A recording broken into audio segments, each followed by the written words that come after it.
Assalamualaikum warahmatullahi wabarakatuh. Saya ucapkan selamat datang dan bergabung kembali kepada seluruh mahasiswa, Bapak, Ibu maupun rekan-rekan yang menonton video ini demi menambah ilmu pengetahuan dalam bidang hukum perdata.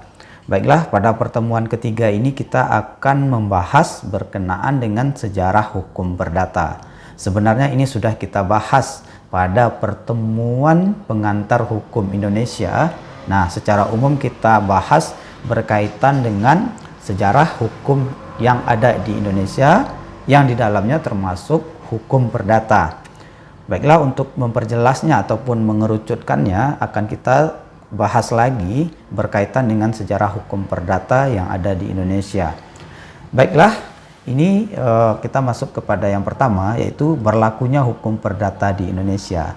Nah, Kitab Undang-Undang Hukum Perdata ini berasal dari kata Burgerlijk Wetboek atau yang kita kenal sebagai BW yang singkatannya, yakni suatu kitab undang-undang hukum perdata yang dibuat oleh pemerintah Belanda untuk bangsa Belanda sendiri yang kemudian berdasarkan azas konkordasi serta dengan penyesuaian seperlunya dengan keadaan di Hindia Belanda diberlakukan di Hindia Belanda. Nah, pada awalnya Burgerlijk Wetboek ini merupakan kitab undang-undang hukum yang ada di Belanda. Nah, pada masa penjajahan Belanda ataupun pada masa VOC itu disesuaikan dengan keadaan bangsa Hindia Belanda pada waktu itu. Nah, jadi lebih kurang BW itu sendiri sama halnya dengan BW yang ada di Belanda ataupun di Indonesia. Nah, selanjutnya masih berlakunya hukum perdata. Nah, berlakunya hukum perdata di Indonesia tidak satu ragam. Nah, artinya di sini tidak ada satu macam hukum yang berlaku bagi semua warga negara Indonesia. Hukum perdata di Indonesia sampai saat ini bersifat pluralistis. Nah, kita akan bahas apa itu pluralistis itu. Nah, selanjutnya ini maksud dari pluralistis tersebut. Nah, yaitu bahwa di Indonesia terdapat lebih dari 2 macam hukum perdata material yang berlaku. Nah, yaitu hukum perdata adat. Nah, dalam pengantar hukum Indonesia kita mengenal adanya di sana ada perdata adat, hukum perdata Islam, ini berdasarkan hukum Islam, dan hukum perdata Barat. Seperti di sini KUH Perdata dan Kitab Undang-Undang Hukum Dagang. Nah, ini Kitab Hukum Perdata Barat itu yaitu BW dan KUHD. Nah, selanjutnya dengan keadaan tersebut ini berlaku sejak zaman Hindia Belanda hingga sekarang. Nah, jadi hukum Hindia Belanda yang ada pada masa penjajahan Belanda itu masih dipakai, masih ada yang dipakai materi muatannya untuk mengisi kekosongan yang ada di Indonesia berkaitan dengan peraturan perdata. Nah, selanjutnya ini berdasarkan pasal 163 IS ini ada beberapa golongan masyarakat ataupun golongan penduduk. Nah, karena dengan keanekaragaman hukum tadi, jadi 163 IS ini membagi penduduk Hindia Belanda menjadi 3 golongan, yaitu yang pertama adalah golongan Eropa, yang kedua golongan Bumi Putra, dan yang ketiga adalah golongan Timur Asing. Nah, ini pembagian dari golongan penduduk yang ada pada masa itu berdasarkan pasal 163 IS.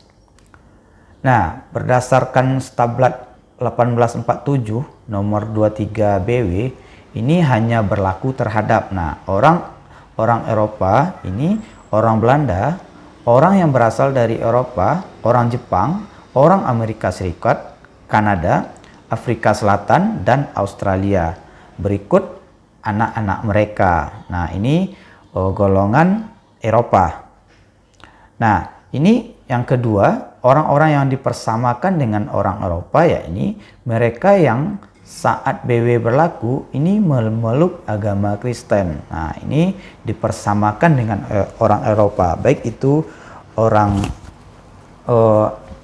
orang Jepang, orang Timur asing maupun orang-orang yang penduduk asli Hindia Belanda. Nah, selanjutnya adalah orang-orang Bumi Putra yang turunan Eropa. Nah, jadi ini adalah orang-orang Eropa yang diakui berdasarkan golongan Eropa ini. Nah, selanjutnya menurut pasal 131 IS, nah, bagi golongan Eropa ini berlaku hukum perdata barat, yaitu sebagaimana yang diatur dalam BW ataupun Kitab Undang-Undang Hukum Perdata dan Kitab Undang-Undang Hukum Dagang. Nah, di sini WVK. Nah, bagi golongan Bumi Putra berlaku hukum adat, yaitu keseluruhan aturan hukum yang tidak tertulis. Nah, jadi golongan Bumi Putra ini hanya berlaku hukum adat baginya. Kita tidak berlaku hukum ataupun Kitab Undang-Undang Hukum Perdata ataupun Kitab Undang-Undang Hukum Dagang pada masa tersebut. Selanjutnya menurut pasal 131 IS, ini lanjutan. Nah, bagi golongan Timur asing berlaku sebagian KUH Perdata dan Kitab Undang-Undang Hukum Dagang berdasarkan Stablat 1855 nomor 79, yaitu bagian-bagian yang mengenai hukum harta kekayaan dan hukum waris yang dengan surat wasiat. Nah, untuk bagian hukum lainnya tetap tunduk pada hukum adatnya sendiri. Nah, jadi pada bagian hukum harta kekayaan dan hukum waris yang disertai dengan surat wasiat itu bagi golongan Timur asing ini berlaku Kitab Undang-Undang Hukum Perdata dan Hukum Dagang. Nah, selanjutnya masih menurut pasal 131 IS.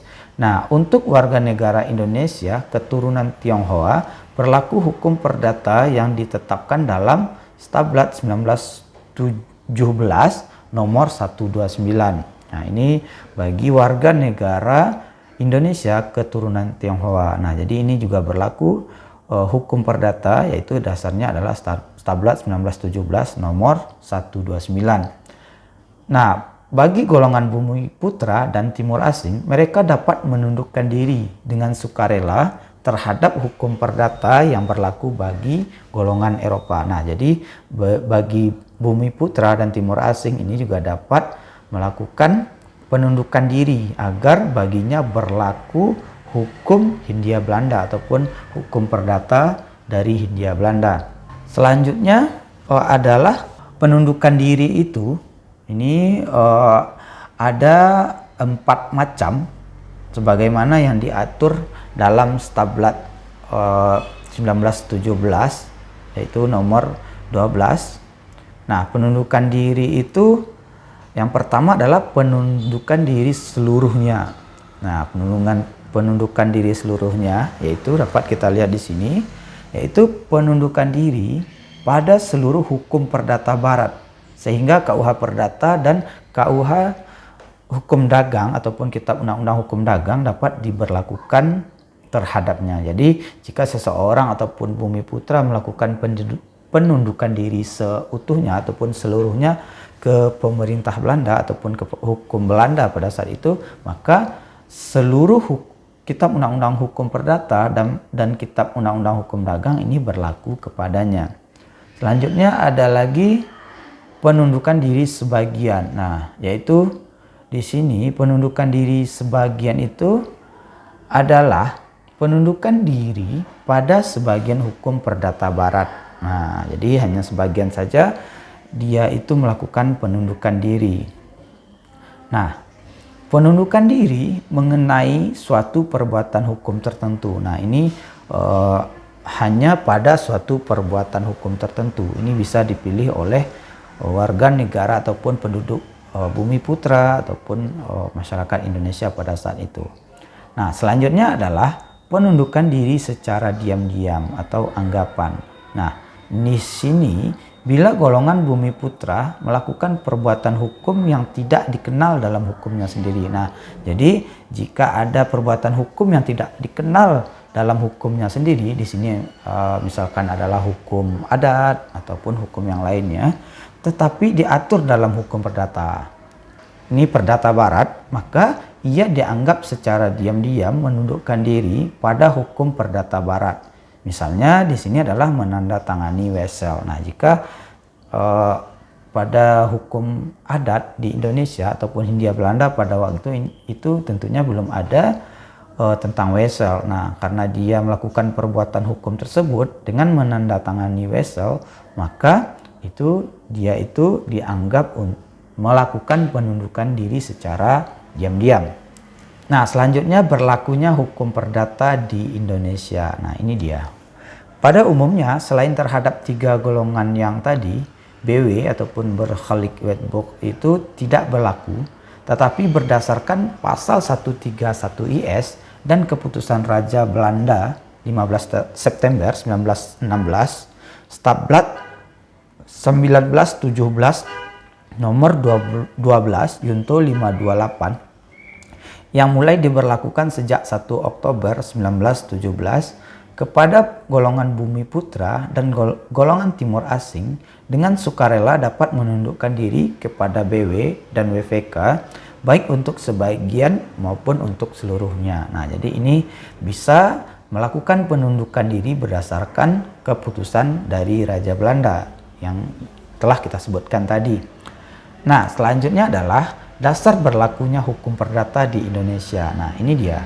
Ada 3 dasar berlakunya hukum perdata, yaitu pasal 1 aturan peralihan Undang-Undang Dasar 1945 amandemen keempat. Nah, sepanjang belum diatur dalam hukum Indonesia, ini hukum perdata ataupun dalam hal ini adalah Kitab Undang-Undang Hukum Perdata ataupun Kitab Undang-Undang Hukum Dagang itu masih berlaku. Nah, contoh yang menjadi baiknya di sini adalah karena kita di Indonesia itu butuh merumuskan hukum yang lebih baik ataupun hukum yang ideal.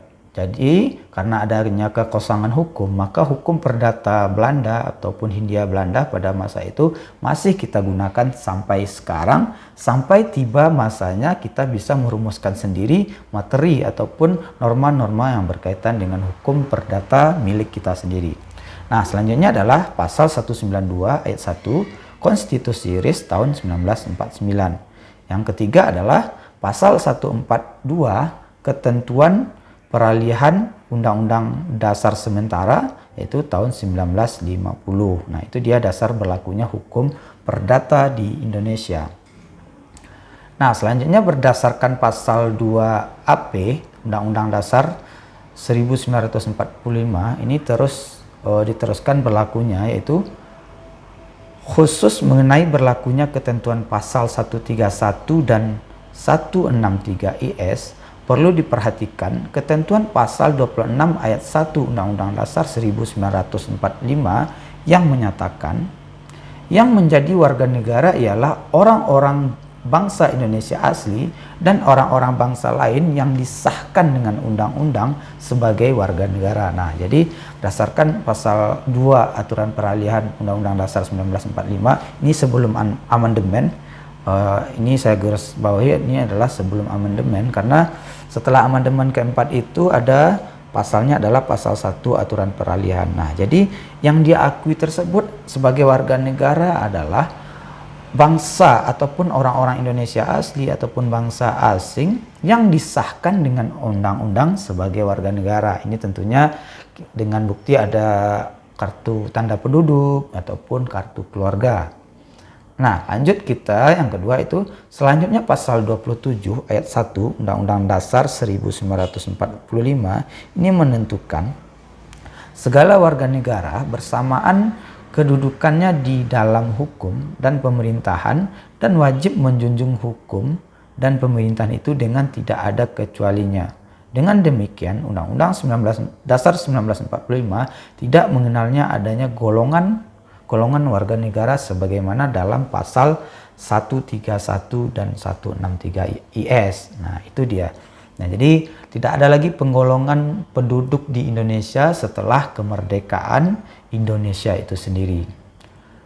Nah, selanjutnya pada tanggal 27 Desember 1966 keluar instruksi Presiden nomor 31 garis miring UI garis miring IN garis miring 12 garis miring 1966 yang isinya antara lain di sini menentukan sambil menunggu dikeluarkannya catatan sipil yang bersifat nasional. Nah, jadi ini pencatatan sipil yang didasarkan pada pasal 27 tadi. Nah, sambil menunggu itu, janganlah menggunakan penggolongan penduduk Indonesia berdasarkan pasal 131 dan 163 IS. Nah, jadi instruksi Presiden ini melarang penggolongan penduduk pada masa itu dengan menyamaratakan ataupun menyamakan golongan penduduk di Indonesia. Nah, jadi sebelum dikeluarkannya catatan sipil, kita itu sudah sama semuanya dan tidak ada pembeda antara satu dengan yang lainnya. Selanjutnya adalah kantor catatan sipil di Indonesia terbuka bagi seluruh penduduk Indonesia dan hanya boleh dibedakan antara warga negara Indonesia dan orang asing. Berdasarkan instruksi Presiden tersebut, jelas memerintahkan penghapusan perbedaan golongan penduduk di Indonesia. Nah, jadi di sini Presiden secara jelas memerintahkan untuk menghilangkan pembedaan golongan penduduk di Indonesia. Baiklah, demikianlah perkuliahan kita pada kesempatan kali ini. Semoga kita dapat mengambil intisari dari kuliah pada pertemuan ketiga ini, yaitu mengetahui sejarah dari hukum perdata itu sendiri. Terima kasih banyak atas perhatian mahasiswa, Bapak, Ibu, maupun kawan-kawan yang menonton video ini, baik itu mahasiswa maupun yang ingin menambah ilmu pengetahuannya di bidang hukum. Saya mohon maaf jika ada kesalahan. Terima kasih banyak. Saya tutup. Assalamualaikum warahmatullahi wabarakatuh.